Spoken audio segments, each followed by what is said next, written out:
يا أبا عبد الله السلام عليك يا. جب آقا حسین مکے سے کربلا چلے تھے تو آن اور محمد دونوں کو مکے میں چھوڑ کے گئے تھے. تمہارا باپ ضعیف ہے, بیمار ہے, اور وہ جو آنکھوں کا پرابلم, میرے ساتھ جانے سے زیادہ تمہاری ذمہ داری ہے اپنے بوڑھے باپ کی خدمت کرنا.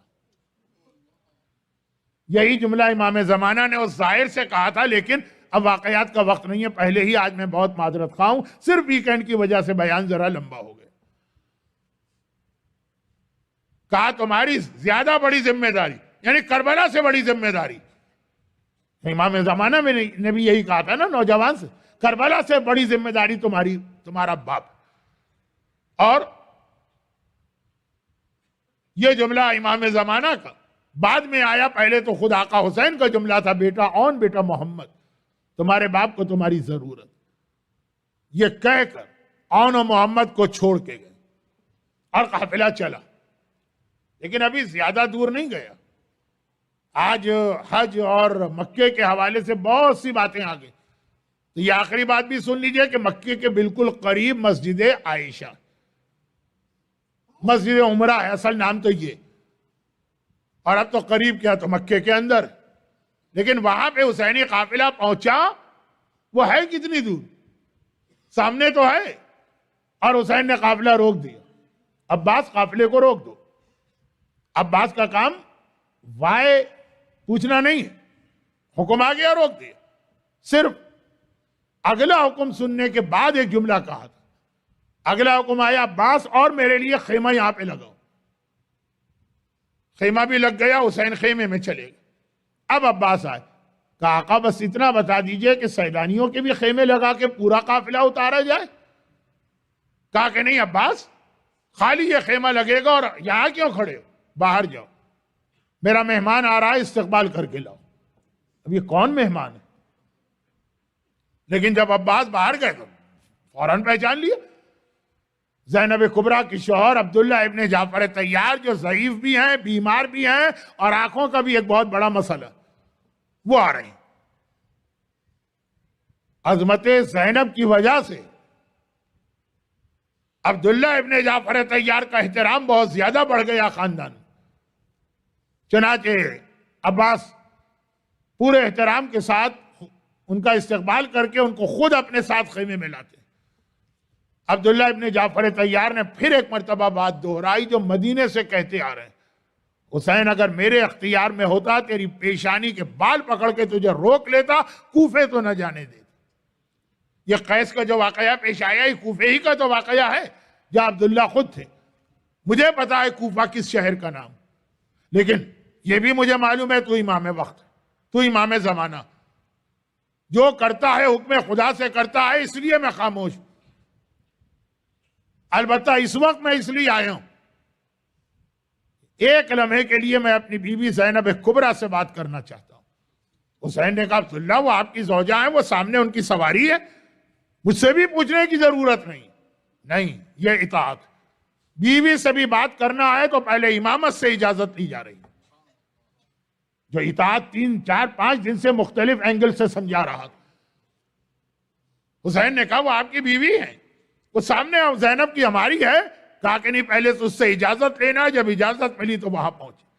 اچھا اب اتنی دیر میں زینب کبریٰ کو بھی پتا چل گیا کہ نہ صرف یہ کہ قافلہ رکا, بلکہ میرا شوہر خاص مکے سے یہاں تک آیا. اب دل میں ایک وسوسہ پیدا ہوا.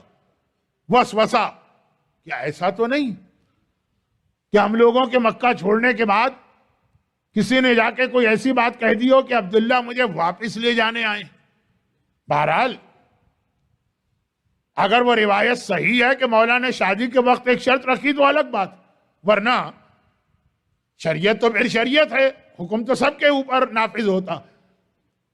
چنانچہ زینب کے دل میں یہ خیال اس تیزی کے ساتھ آیا کہ کہیں واپسی کی بات تو نہیں ہو رہی, کہ گھبرا گئی زینب. ابھی عبداللہ قریب آ کر صرف سلام کیا, السلام علیک یا بنت رسول اللہ, اور زینب نے تڑپ کے جواب تو دیا وعلیک السلام یا ابن اخی یا ابن امی, جواب تو دیا, لیکن تڑپ کے کہا کہ اے عبداللہ اگر مجھے واپس لے جانے کے لیے آئے ہیں تو شریعت کے آگے زینب بولے گی نہیں، مگر زینب نہیں جا سکتی ہے، زینب کی میت جائے گی، زینب کا لاشا جائے گا، زندہ زینب تو بھائی سے الگ ہو کے نہیں جائے گی۔ ادھر عبداللہ سر سے پیر تک کانپ اٹھے، پتا ہے کہ زینب میری بیوی ہے، لیکن یہ بھی پتا کہ زینب کا رتبہ کتنا بلند ہے۔ تڑپ کے کہا شہزادی میری یہ جسارت، میری یہ مجال کہ میں آپ کو اور کوئی حکم دوں؟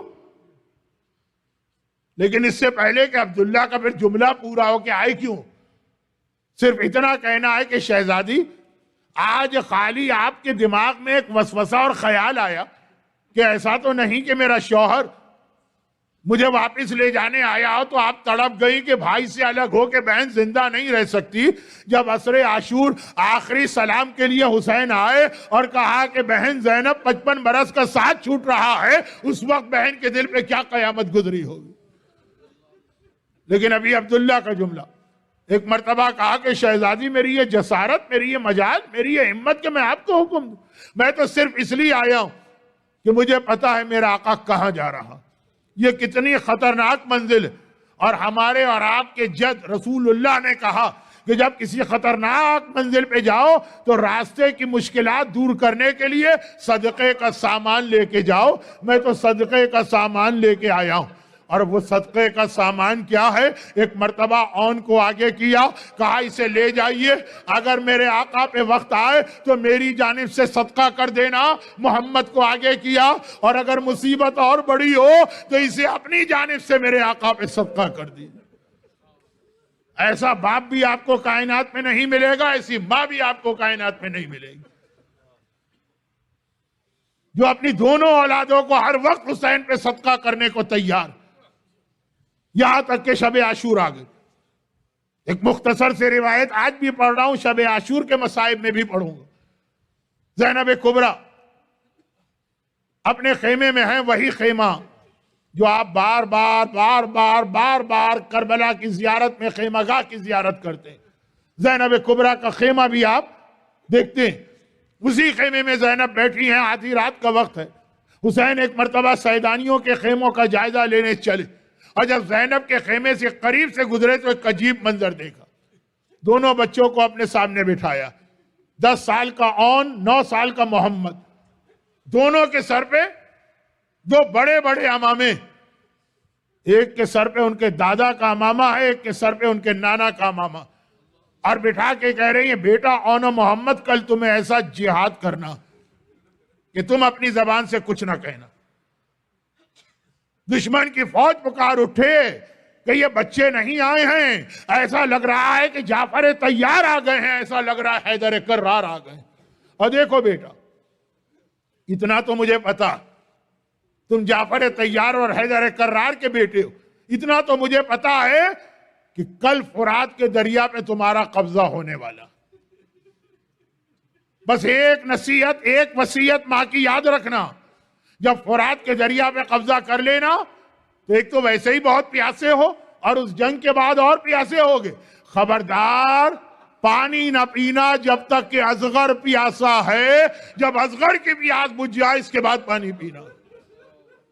صابر امام، کائنات کا سب سے بڑا صابر، حسین کی آنکھوں میں آنسو آ گئے جب زینب کبریٰ کو اس انداز سے اپنے بچوں کے لیے کل کی تیاری کرواتے دیکھا ہے۔ مگر جب کل کا دن آ گیا تو بار بار زینب بچوں کو بلا کے کہتی ہے بیٹا اون، بیٹا محمد، ابھی تک تم میدان میں گئے نہیں، ابھی تک تم نے جہاد شروع کیا نہیں، بار بار بلوایا جا رہا ہے، یہاں تک کہ اکبر کا لاشا بھی آ گیا اور اون و محمد اب تک موجود ہیں۔ اب جو بچے ماں کے قریب آئے تو ناراضگی سے منہ پھیر لیے، کہا بیٹا اون، بیٹا محمد، میرا اکبر مارا گیا اور تم زندہ رہ گئے۔ بچوں نے ہاتھ جوڑ دیے، کہا اماں کسی سے پوچھ لے۔ صبح سے لے کے اب تک ہر مرتبہ دوڑ کے ہم ماموں کے پاس جاتے، ماموں ہمیں مقتل میں جانے کی اجازت دے دیجیے، اور وہاں سے جواب آتا ہے کہ تم تو میری زینب کی نشانی ہو، میں کس طرح تمہیں مقتل میں بھیجوں۔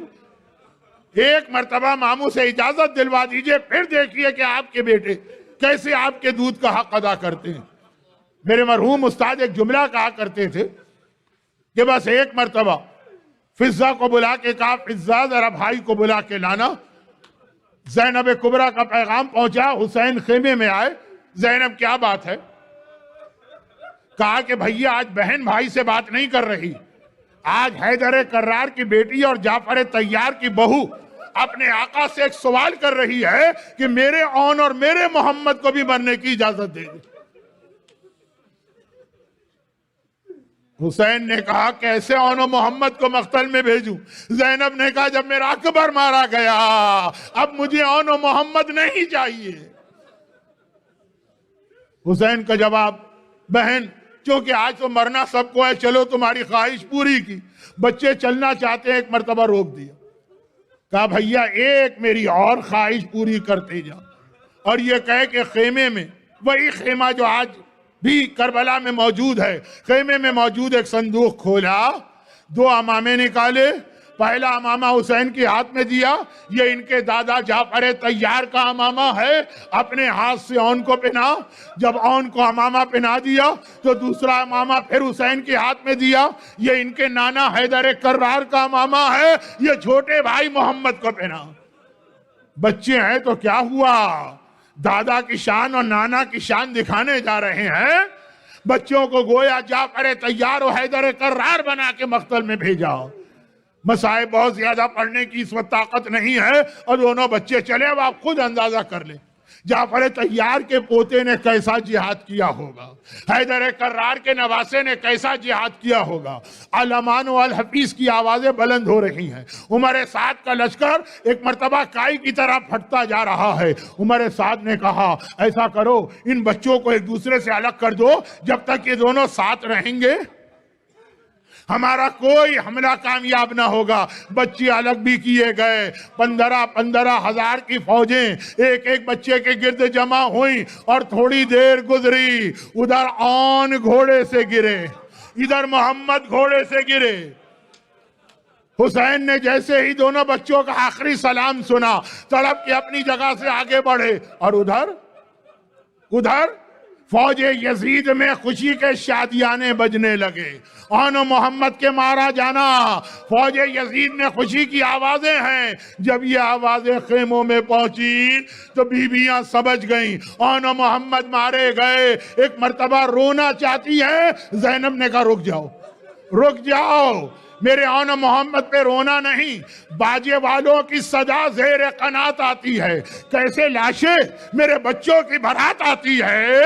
اور ایک بار حسین اون و محمد کو لے کے آئے، دونوں بچے ماں کے قریب پہنچائے گئے۔ بہرحال زینب ماں تو ہے نا، دیکھا کہ دونوں بچے ماں کے قریب لے جائے گئے، اور بھائی نے کہا بہن زینب میں نے تیری خواہش پوری کر دی، اب تو بھی میری ایک خواہش پوری کر دے، ایک مرتبہ تو اپنے بچوں کو کلیجے سے لگا لے۔ زینب جھکی، اون مر چکا تھا، محمد آخری سانسیں لے رہا ہے، زینب نے بیٹے کو کلیجے سے لگایا۔ محمد نے ایک بار آنکھیں کھولی، صرف ایک جملہ کہا، اماں اب تو ہم سے راضی ہو گئی نا، اماں اب تو ہم نے تیرے خون کا حق ادا کیا۔ ہائے اون، ہائے محمد، واہ اونا، واہ محمد۔